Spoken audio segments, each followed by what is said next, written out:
Tere õhtust! Püüame tänases saates selgusele jõuda ühes väga põnevas ja olulises küsimuses.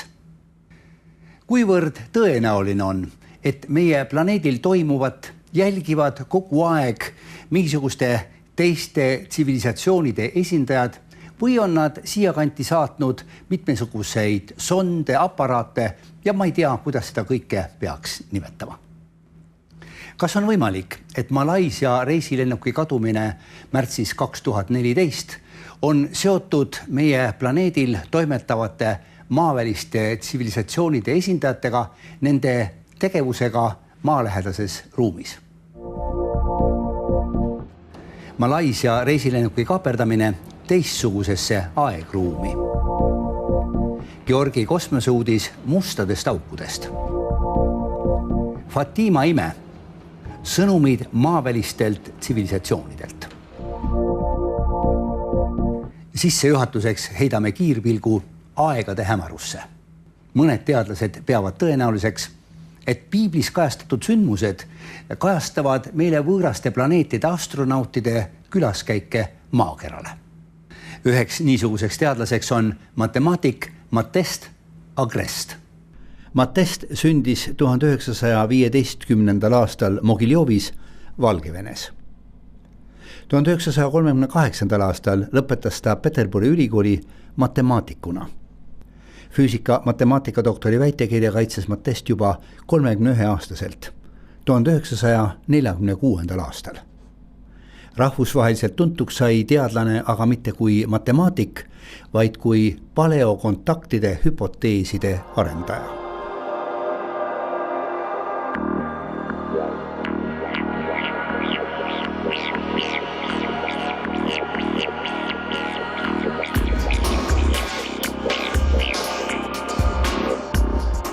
Kolmekümne aasta jooksul kirjutas Matest mitu selles valdkonnas tähelepanu äratanud artiklit. Nendes esitab teadlane hulgaliselt tõendeid lähemas ja kaugemas minevikus toimunud maaväliste astronautide külaskäikudest maakerale. Oma kirjutistes käsitleb Matest ka piiblis kajastatud sündmusi. Füüsika matemaatikadoktor Matest Agrest on üks paljudest teadlastest, kes on veendunud maaväliste tsivilisatsioonide korduvates külaskäikudes maakerale. Tänases saates me ka selgitame, kuidas supertsivilisatsioonid tohutuid kaugusi ületavad. Enne aga käime ära Tartu Ülikoolis Füüsika Instituudis.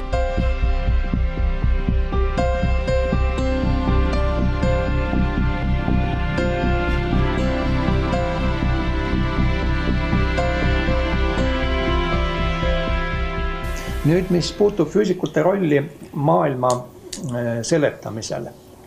No mitte kõik füüsikud ei ole siiski nii pretensoonikalt arvanud või selline mees nagu John von Neumann või matemaatik, teoreetiline füüsik, kvantmehaanika alustega tegelenud eelmisel sajandil on öelnud kogunisti niimoodi, et teadused, eelkõige loodusteadusi, füüsikat silmas pidades ei püüagi midagi seletada. Vaevalt, et ta isegi püüab midagi interpreteerida. Ainus asi, mis ta teeb, on see, et ta ehitab mudeleid. Mudelid on teatud sellised matemaatilised konstruktsioonid, mis koos sõnalise interpretatsiooniga lubavad teha ennustusi. Ja ainus asi ongi, et ennustused ja siis kas peavad paika, ei pea paika. Kui peavad paika, siis on hea mudeliga tegemist. Kui ei pea paika, siis tuleb mudelit arendada või täiustada. Ja kaugele me niimoodi jõuda võime. Üks teine eelmise sajandi füüsika, võib-olla tuntumgi nimi, Richard Feynman, on kuskil oma raamatus spekuleerides või rääkides füüsika võimalikust lõpust. Ega miski ei ole antud kestma igavesti jumalast. Toob välja kaks sellist stsenaariumit, et üks võimalus, et me saamegi kõik põhilise teada.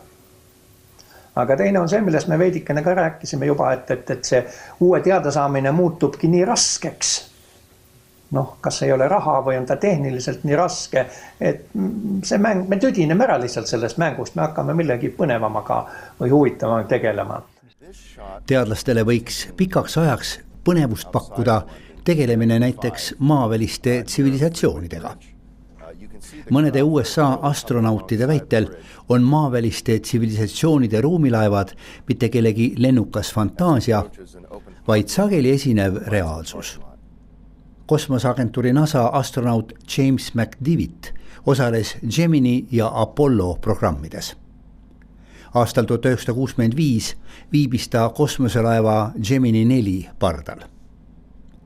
Tiireldes 160 kilomeetri kõrgusel ümber maakera märkas James tundmatut eredat valgust kiirgavat objekti.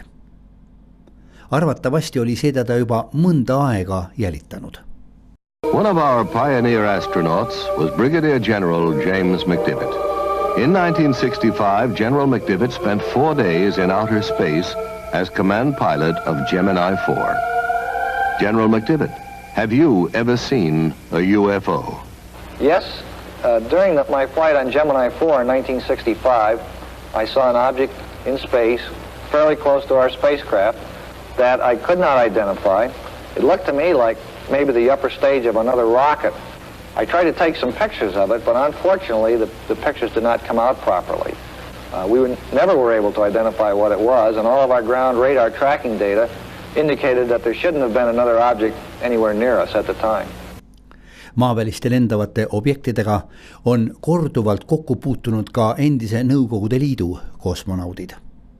Aastal 1963 viibis kosmonaut Valeri Põkovski kosmoselaeva Vostok 6 pardal. Munakujuline UFO saatis Põkovskit tükk aega tema orbiidil ümber maakera. Paljud Venemaa teadlased on veendunud. UFOd on maaväliste tsivilisatsioonide ruumilaevad. Kuidas aga ruumilennud universumi tohututes avarustes siiski toimuvad? Ühe võimaliku versiooni on pakkunud välja Carl Sagan.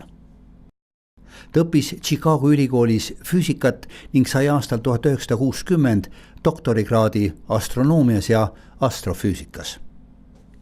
Carl Sagan töötas mitmes USA ülikoolis ja teadusasutuses ning oli kosmoseagentuuri NASA konsultant.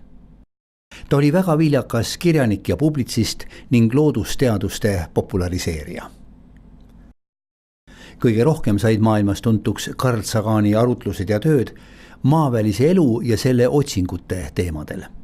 Ta mängis juhtivat rolli teisi planeete uurima saadetud kosmosesondide väljasaatmise juures. Seekordne Georgi kosmoseuudis teeb lühikokkuvõtte Carl Sagani nägemusest, kuidas oleks võimalik kasutada musti auke maailmaruumis liikumiseks. Mustad augud moodustuvad tähtede hävimisel. Sureva tähe ümber tekib niivõrd tugev gravitatsiooniväli, et sellesse imetakse isegi valgus. Musti auke ei ole võimalik näha, kuid need on füüsikaliste meetoditega mõõdetavad. Mustade aukude taolised nähtamatud laigud on Sagani ja teiste teadlaste arvates galaktika vahelise transpordisüsteemi loomise eelduseks. Pöörlevasse musta auku kukkunud ese võib kusagil jälle välja ilmuda teises kohas ja teises ajas. Carl Sagan kirjutab, võib-olla on linnude ja maavälise ühiskondade liit seadnud sisse mustadele aukudele tugineva kiirtranspordisüsteemi. Sõidukid juhitakse läbi ühendatud mustade aukude võrgustikku. Lõpuks jõutakse just selle musta augu juurde, mis on sihtpunktile kõige lähemal. Sel moel ajas ja ruumis rändamine on jõukohane tõenäoliselt üksnes meist oluliselt arukamatele tsivilisatsioonidele. Ja tundub, et nüüd on käes õige aeg meenutada saate algul esitatud küsimust. Kas on võimalik, et Malaisia reisilennuki kadumine märtsis 2014 on seotud meie planeedil toimetavate maaväliste tsivilisatsioonide esindajatega nende tegevusega maalähedases ruumis?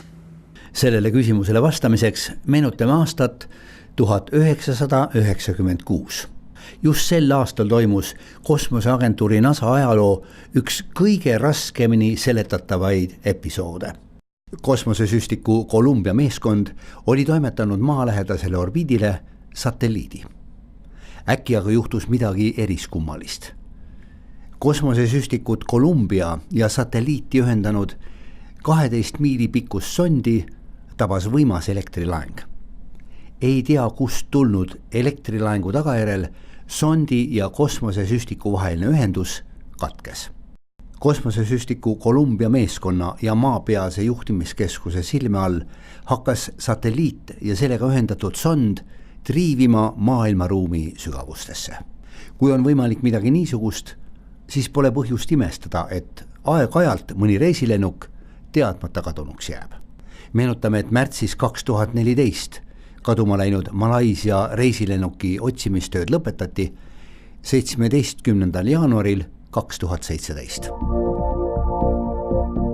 Täpselt nädala pärast, 12. mail hakkavad kogunema Portugalis asuvasse Fatima nimelisse maakohta 100 000 palverändurid. Palverännakud toimuvad kuni oktoobrikuuni.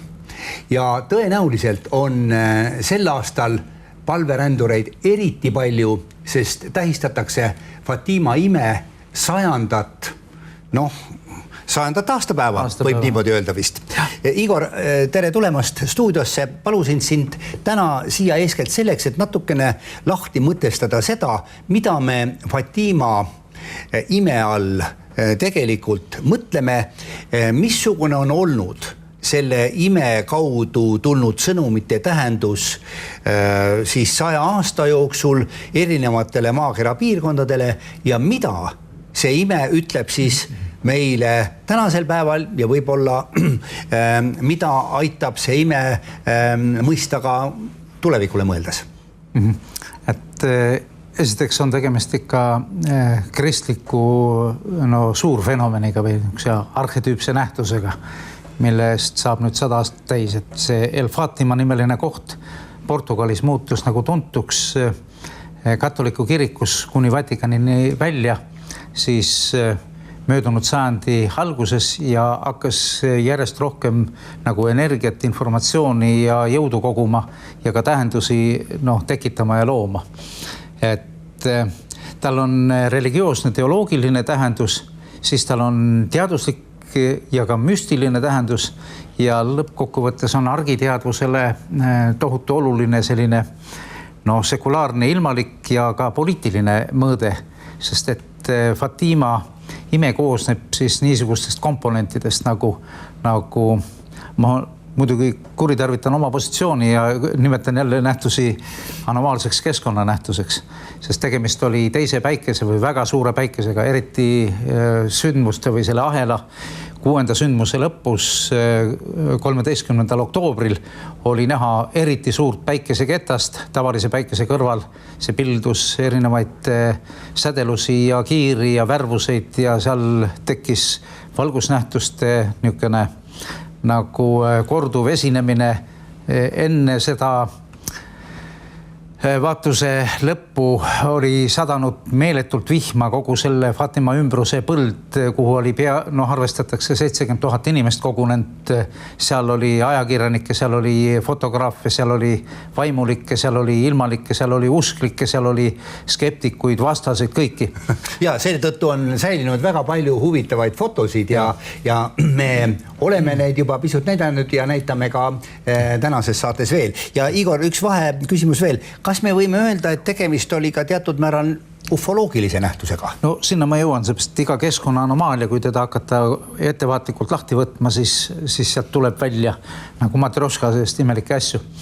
Et see tohutu päikeseketas, sellest siis ilmus lõpuks selline korduvalt jälle kaunis naisolevus, mis ilmus siis nendele kohalolijatele, karjase lastele, kelle tsentrumis oli siis Lucia Santos, kes hiljem kiriku poolt aastakümneid hiljem kuulutati ka pühakuks ja ta sai vastu võtta sõnumi mille ta hiljem siis pani enda poolt kirjutatud raamatutesse.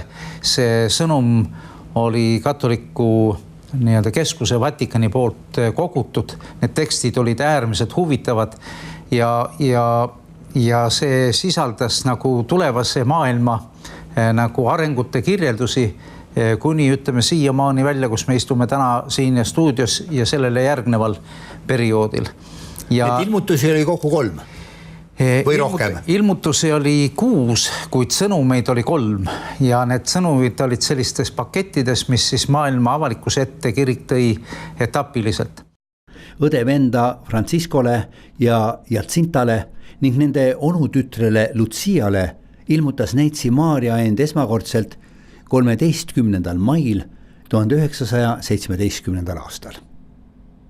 See toimus Faatimast 4 kilomeetri kaugusel asuvas mägedevahelises nõos, kus lapsed lambaid karjatasid.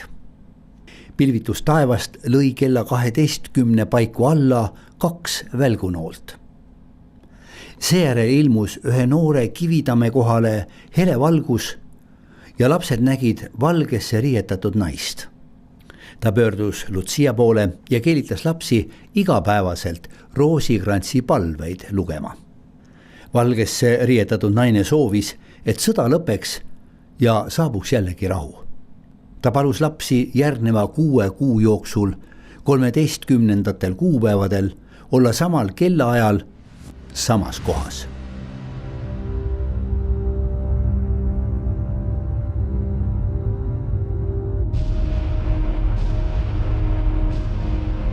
13. juunil saatsid lapsi mõned täiskasvanud, et veenduda, kas nad ikka tõtt räägivad.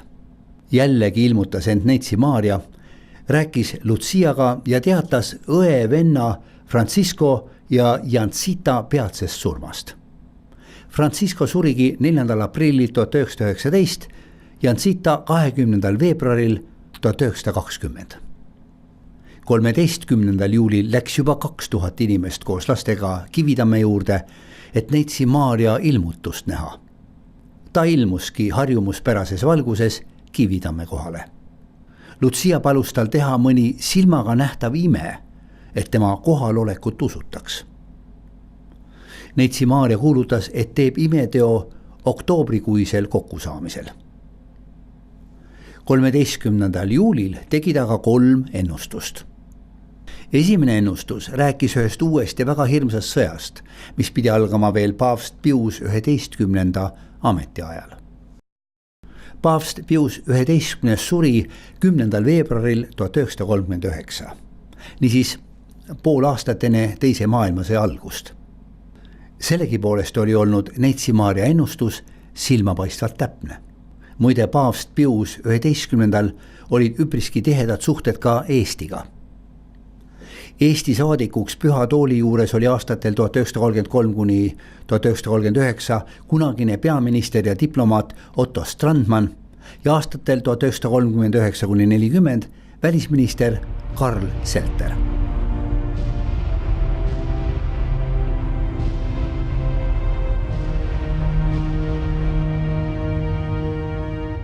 Teine ennustus käis kommunismi tõusu ja languse kohta.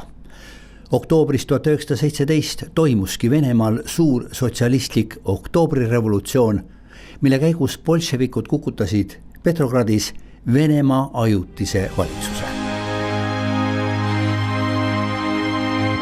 3. ennustus pandi Lucia poolt kirja alles aastal 1943 ja anti kinnipitseeritud ümbrikus üle piiskopile, kes pidi selle Rooma edasi saatma.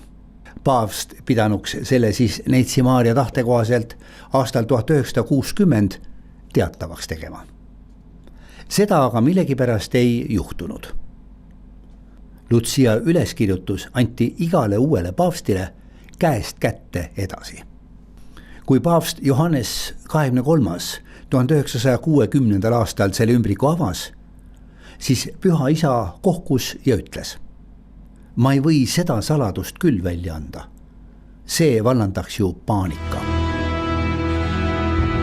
3. ettekuulutus avalikustati ametlikult Vatikani poolt 28. juunil 2000. avalikustatud versioon räägib atendaadist paavstile. 13. mail 1981 see Püha Peetruse väljakul toimuski. See kiviplaat siin Vatikanis Püha Peetruse väljakul tähistab just seda kohta, kus sooritati mõrvakatse paavst Johannes Paulus II ja see sündmus toimus 13. mail 1981. aastal. Sõrmest, alakehast ja küünarnukist haavatud paavst oli vaja toimetada Gemelli kliinikusse. Operatsiooni käigus selgus, et paavsti tabanud kuul oli möödunud kõigest 1 tolli kauguselt alakeha peamisest tuiksoonest. Kuul, mis kõigepealt riivas paavsti sõrme, muutis veidi suunda ja kihutaski arterist mööda. Sellest teada saades ütles paavst Johannes Paulus II hiljem. Üks käsi tulistas, teine aga suunas kuuli liikumist.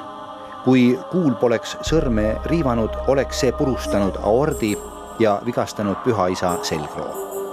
Paavst tuli teadvusele 14. mail. Paavst Johannes Paulus II tabanud kuul kinnitati koos kalliskividega kuldkrooni, mis on Neitsi Maarjale pühitsetud kuju peas Faatimas. Mõned asjatundjad väidavad, et tegelikult sisaldas 3. ennustus midagi muud.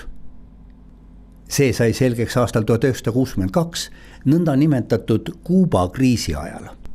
Washingtoni ja Kremli vastasseis teravnes Kuubale ehitatud Nõukogude Liidu tuumarakettide baasi tõttu niivõrd, et tuumasõja puhkemine oli muutunud täiesti reaalseks. Vatikan avaldas Kariibi mere kriisi korral, avaldas materjalid siis nii Kennedyle kui Hruštšovile, et reguleerida sündmusi, mis olevat nagu nendes ennustustes kirjas ja andsid nagu valiku võimaluse ellujäämisele või hävingule. Vatikani diplomaadid suhtlesid USA presidendi John Kennedy ja Nõukogude Liidu tollase riigipea Nikita Hruštšoviga. Neile tehti teatavaks 3. ennustuse tegelik tekst. Tuli ja suits laskuvad taevast maa peale ja kõik muutub pimedaks. Ookeanide vesi aurab ära ja kõikjal valitseb nii suur kuumus, et vaht paiskub taevani. Kõik, mis seni on seisnud püsti, langeb pikali. Tund tunni järel surevad miljonid ja miljonid. Ja kõik, kes on veel elus, hakkavad kadestama neid, kes kohe surma said. Viletsus saabub kõikjale, kuhu ka ei vaata, ja kogu maad haarab värin.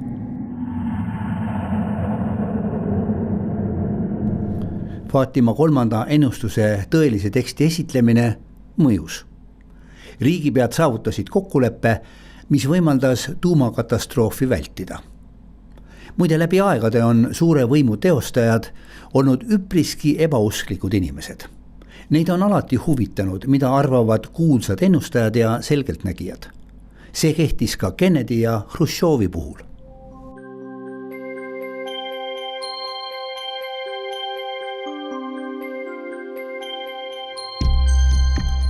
–13. oktoobriks lubatud imetegu tõi kohale kaugelt rohkem kui 50 000 inimest. Tol päeval sadas nagu oavarrest, teed olid porised, kuid inimesed muudkui tulid ja tulid. Äkki vihmasadu lakkas. Neitsi Maarja ilmus 3 karjalapsele ja palus, et siia samasse püstitatakse tema auks kabel. Pärast väheseid lauseid Lutsiale kadus Maarja taevasse. Sellest momendist peale said inimesed kosmilise ime tunnistajateks. Seda kutsutakse tänase päevani päikeseimeks.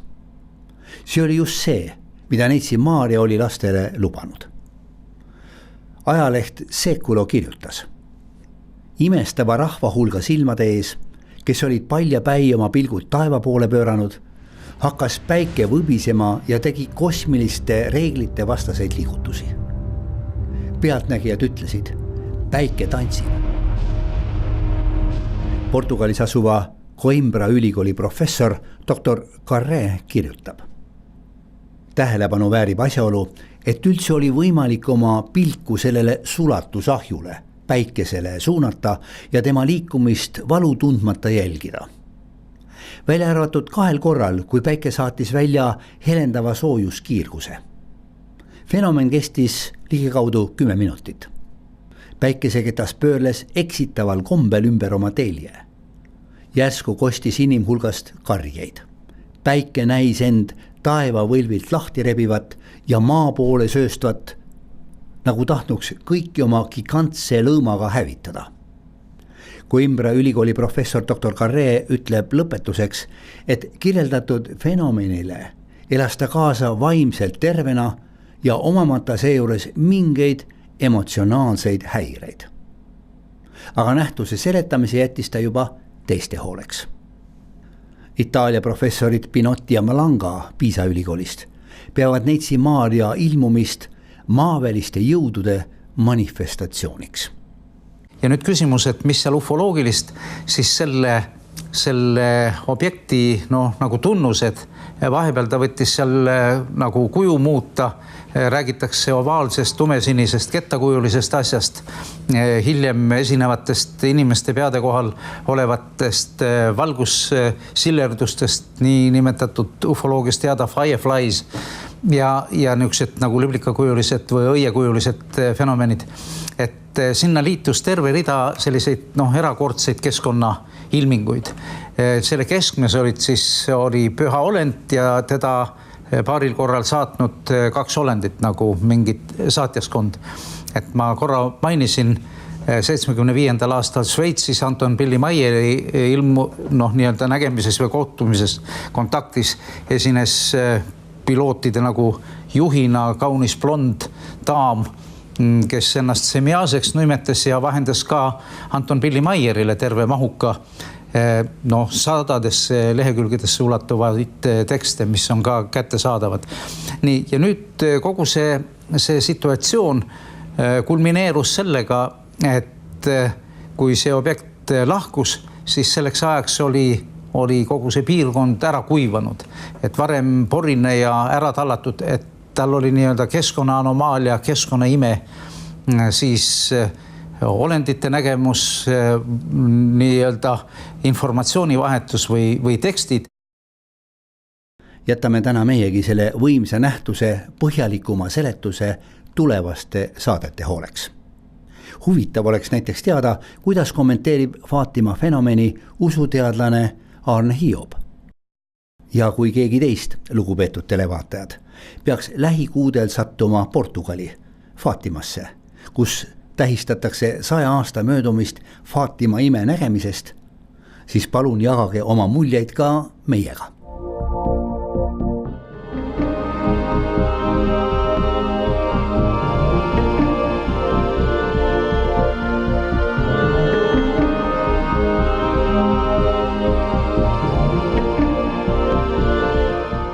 Tänan teid vaatamast ja kuulamast ja kui kõik hästi läheb, siis kohtume juba 2 nädala pärast.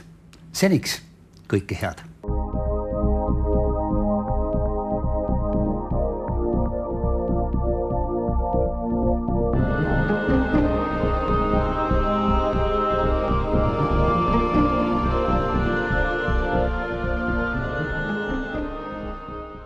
Ja omamata seejuures mingeid emotsionaalseid häireid. Aga nähtuse seletamise jättis ta juba teiste hooleks.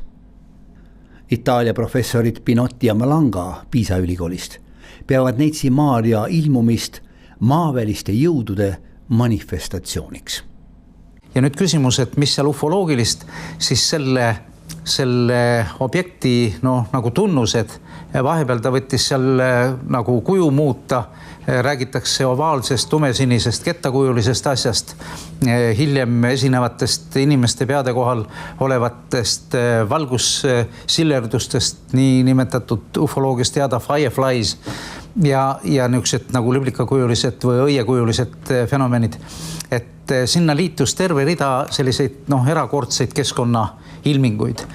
Selle keskmes oli püha olend ja teda paaril korral saatnud 2 olendit nagu mingid saatjaskond.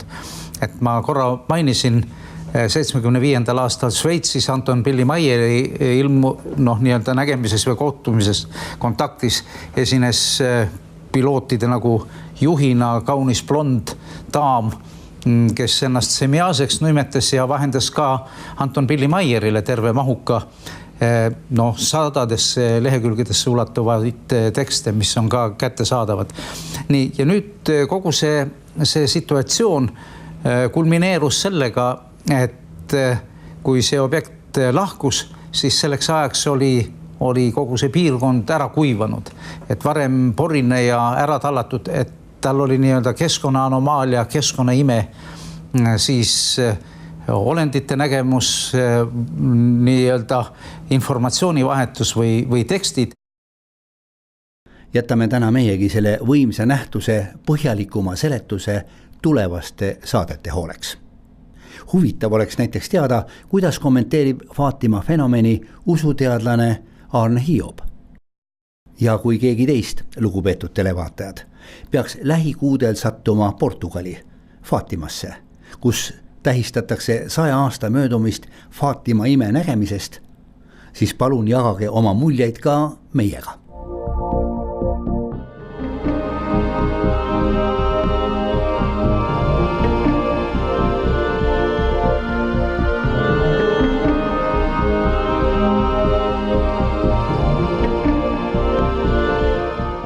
Tänan teid vaatamast ja kuulamast ja kui kõik hästi läheb, siis kohtume juba 2 nädala pärast. Seniks kõike head.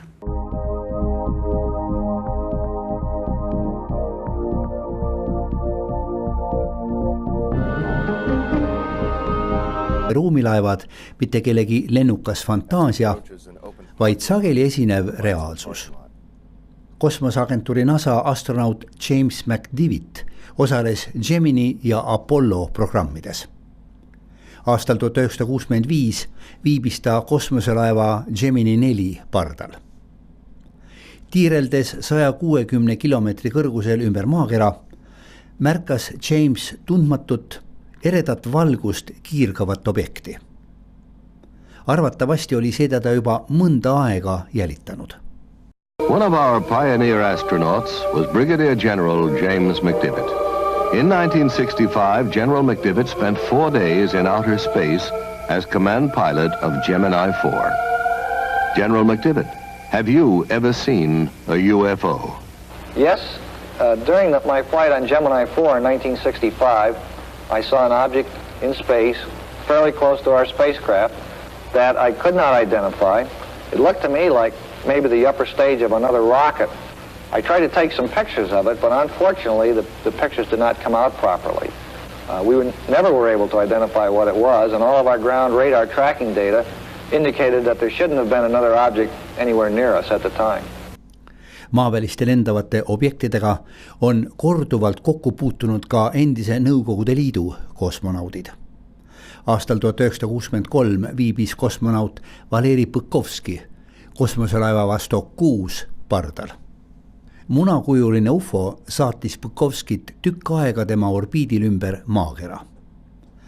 Paljud Venemaa teadlased on veendunud. UFOd on maaväliste tsivilisatsioonide ruumilaevad. Kuidas aga ruumilennud universumi tohututes avarustes siiski toimuvad? Ühe võimaliku versiooni on pakkunud välja Carl Sagan. Ta õppis Chicago ülikoolis füüsikat ning sai aastal 1960 doktorikraadi astronoomias ja astrofüüsikas. Carl Sagan töötas mitmes USA ülikoolis ja teadusasutuses ning oli kosmoseagentuuri NASA konsultant.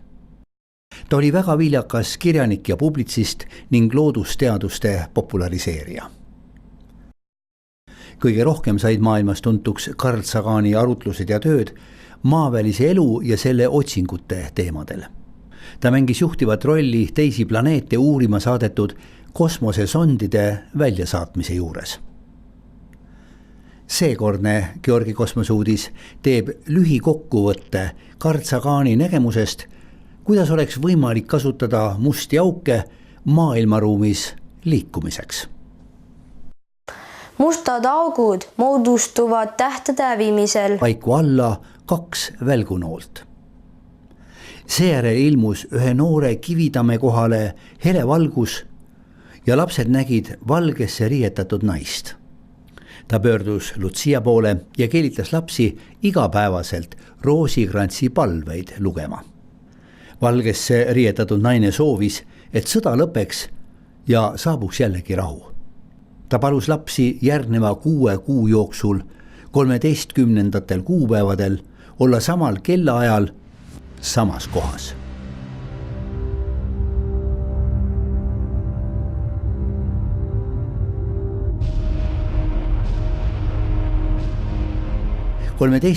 Juunil saatsid lapsi mõned täiskasvanud, et veenduda, kas nad ikka tõtt räägivad. Jällegi ilmutas end neitsi Maarja, rääkis Luciaga ja teatas õe venna Francisco ja Jancita peatsest surmast.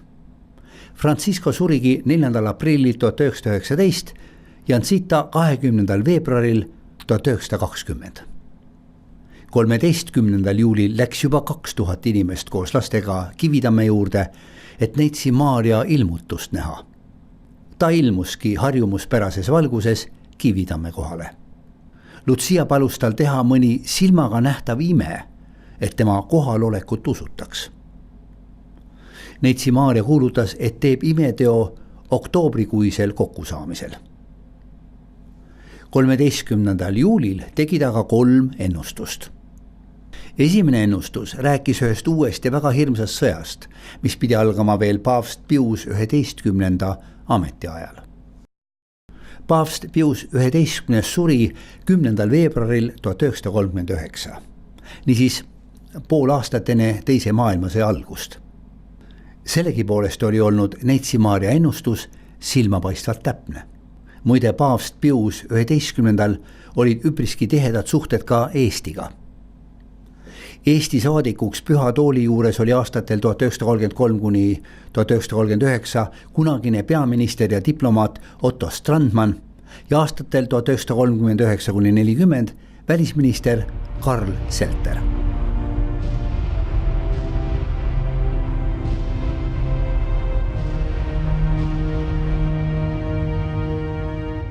Teine ennustus käis kommunismi tõusu ja languse kohta. Oktoobris 1917 toimuski Venemaal suur sotsialistlik oktoobrirevolutsioon, mille käigus bolševikud kukutasid Petrogradis Venemaa ajutise valitsuse. Kolmas ennustus pandi Lucia poolt kirja alles aastal 1940 tähelepanu äratanud artiklit. Nendes esitab teadlane hulgaliselt tõendeid lähemas ja kaugemas minevikus toimunud maaväliste astronautide külaskäikudest maakerale. Oma kirjutistes käsitleb Mattest ka piiblis kajastatud sündmusi. Füüsika matemaatikadoktor Mattesta Krest on üks paljudest teadlastest, kes on veendunud maaväliste tsivilisatsioonide korduvates külaskäikudes maakerale. Tänases saates me ka selgitame, kuidas supertsivilisatsioonid tohutuid kaugusi ületavad. Enne aga käime ära Tartu Ülikoolis Füüsika instituudis.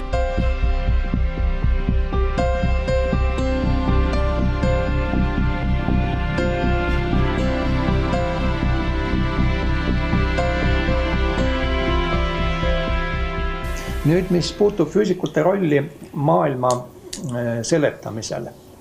No mitte kõik füüsikud ei ole siiski nii pretensoonikalt arvanud või selline mees nagu John von Neumann või matemaatik, teoreetiline füüsik, kvantmehaanika alustega tegelenud eelmisel sajandil on öelnud kogunisti niimoodi, et teadused, eelkõige loodusteadusi, füüsikat silmas pidades ei püüagi midagi seletada. Vaevalt, et ta isegi püüab midagi interpreteerida. Ainus asi, mis ta teeb, on see, et ta ehitab mudeleid. Mudelid on teatud sellised matemaatilised konstruktsioonid, mis koos sõnalise interpretatsiooniga lubavad teha ennustusi. Ja ainus asi ongi, et ennustused ja siis kas peavad paika, ei pea paika. Kui peavad paika, siis on hea mudeliga tegemist. Kui ei pea paika, siis tuleb mudelit arendada või täiustada. Ja kaugele me niimoodi jõuda võime, üks teine eelmise sajandi füüsika võib-olla tuntumgi nimi, Richard Feynman, on kuskil oma raamatus spekuleerides või rääkides füüsika võimalikust lõpust. Noh, ega miski ei ole antud kestma igavesti jumalast. Toob välja 2 sellist stsenaarium, et üks võimalus, et me saamegi kõik põhilise teada. Aga teine on see, millest me veidikene ka rääkisime juba, et see uue teadasaamine muutubki nii raskeks. Noh, kas ei ole raha või on ta tehniliselt nii raske, et see mäng, me tüdineme ära lihtsalt sellest mängust, me hakkame millegi põnevamaga või huvitavama tegelema. Teadlastele võiks pikaks ajaks põnevust pakkuda tegelemine näiteks maaväliste tsivilisatsioonidega. Mõnede USA astronautide väitel on maaväliste Portugalis asuva Coimbra ülikooli professor Dr. Carré kirjutab. Tähelepanu väärib asjaolu, et üldse oli võimalik oma pilku sellele sulatusahjule, päikesele suunata ja tema liikumist valu tundmata jälgida. Välja arvatud 2 korral, kui päike saatis välja helendava soojuskiirguse. Fenomen kestis ligikaudu 10 minutit. Päikeseketas pöörles eksitaval kombel ümber oma telje. Järsku kostis inimhulgast karjeid. Päike näis end taevavõlvilt lahti rebivat ja maa poole sööstvat, nagu tahtnuks kõiki oma gigantse lõõmaga hävitada. Coimbra ülikooli professor Dr. Carré ütleb lõpetuseks, et kirjeldatud fenomenile elas ta kaasa vaimselt tervena ja omamata seejuures mingeid emotsionaalseid häireid. Aga nähtuse seletamise jättis ta juba teiste hooleks. Itaalia professorid Pinotti ja Malanga Piisa ülikoolist peavad Neitsi Maarja ilmumist maaväliste jõudude manifestatsiooniks.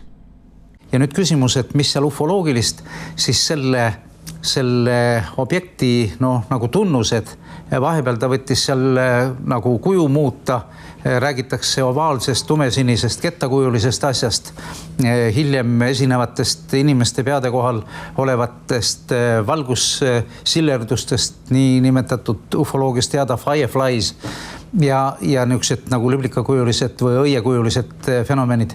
Et sinna liitus terve rida selliseid erakordseid keskkonnailminguid.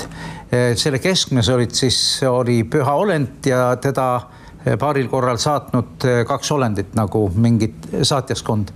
Et ma korra mainisin 75. aastal Šveitsis Anton Billy Meieri nii-öelda nägemises või kohtumises kontaktis esines pilootide nagu juhina kaunis blond daam, kes ennast semiaaseks nimetas ja vahendas ka Anton Billy Meierile terve mahuka sadadesse lehekülgedesse ulatuvaid tekste, mis on ka kättesaadavad.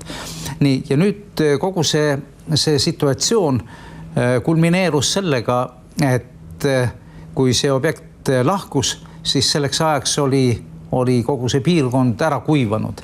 Et varem porine ja ära tallatud, et tal oli nii-öelda keskkonna anomaalia, keskkonna ime, siis olendite nägemus, nii-öelda informatsioonivahetus või tekstid.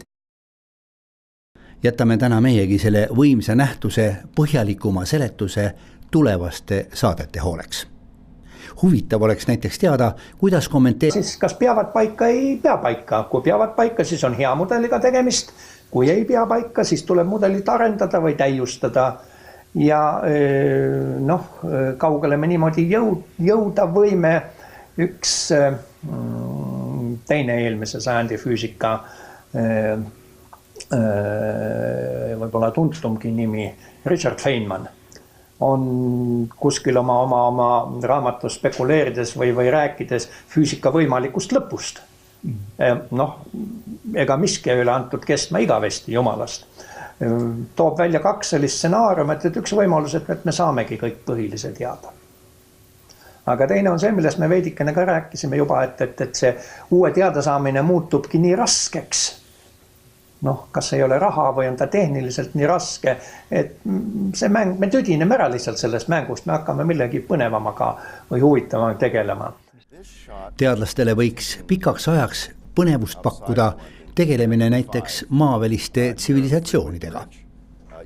Mõnede USA astronautide väitel on maaväliste tsivilisatsioonide ruumilaevad mitte kellegi lennukas fantaasia, vaid sageli esinev reaalsus. Kosmoseagentuuri NASA astronaut James McDivitt osales Gemini ja Apollo programmides. Aastal 1965 viibis ta kosmoselaeva Gemini 4 pardal. Tiireldes 160 kilomeetri kõrgusel ümber maakera märkas James tundmatut eredat valgust kiirgavat objekti. Arvatavasti oli seda ta juba mõnda aega jälitanud. One of our pioneer astronauts was Brigadier General James McDivitt. In 1965, General McDivitt spent 4 days in outer space as command pilot of Gemini 4. General McDivitt, have you ever seen a UFO? Yes. During my flight on Gemini 4 in 1965, I saw an object in space fairly close to our spacecraft that I could not identify. It looked to me like maybe the upper stage of another rocket. I tried to take some pictures of it, but unfortunately the pictures did not come out properly. We never were able to identify what it was, and all of our ground radar tracking data indicated that there shouldn't have been another object anywhere near us at the time. Maaväliste lendavate objektidega on korduvalt kokku puutunud ka endise Nõukogude Liidu kosmonaudid. Aastal 1963 viibis kosmonaut Valeri Põkovski kosmoselaeva Vostok 6 pardal. Munakujuline UFO saatis Põkovskit tükk aega tema orbiidil ümber maakera. Paljud Venemaa teadlased on veendunud. UFOd on maaväliste aegade hämarusse. Mõned teadlased peavad tõenäoliseks, et piiblis kajastatud sündmused kajastavad meile võõraste planeetide astronautide külaskäike maakerale. Üheks niisuguseks teadlaseks on matemaatik Matest Agrest. Matest sündis 1915. aastal Mogiljovis, Valgevenes. 1938. aastal lõpetas ta Peterburi ülikooli matemaatikuna. Füüsika matemaatika doktori väitekirja kaitses Matest juba 31-aastaselt, 1946. aastal. Rahvusvaheliselt tuntuks sai teadlane aga mitte kui matemaatik, vaid kui paleokontaktide hüpoteeside arendaja.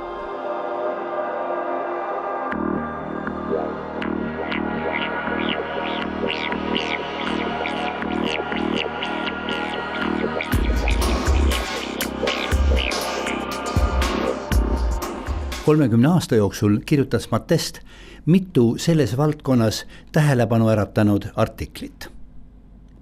Nendes esitab teadlane hulgaliselt tõendeid lähemas ja kaugemas minevikus toimunud maaväliste astronautide külaskäikudest maakerale. Oma kirjutistes käsitleb Matest ka piiblis kajastatud sündmusi.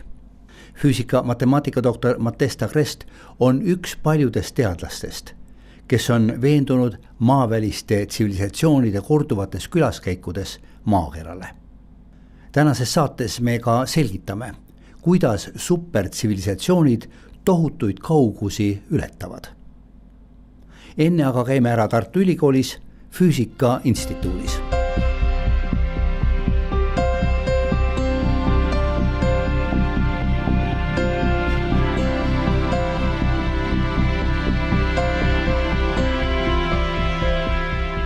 Nüüd, mis puutub füüsikute rolli maailma seletamisel.